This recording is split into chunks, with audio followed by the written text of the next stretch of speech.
Welcome to MultiTeach. In this video, I'll provide an overview of the Squares app in MultiTeach. Squares is a teaching aid to help students explore addition, subtraction, multiplication, division, and related number patterns. Select the Squares icon to begin.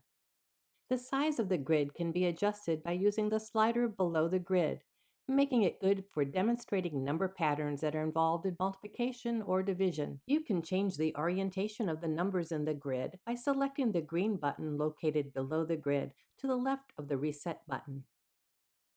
The numbers in the grid can be colored by touching them after selecting a color located beneath the grid.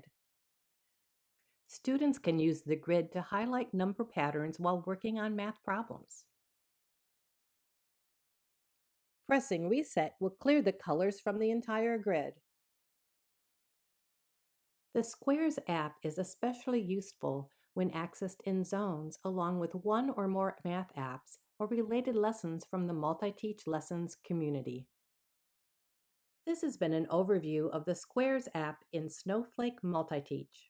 For more information about MultiTeach, the MultiTeach Lessons community, and lessons online, visit these links.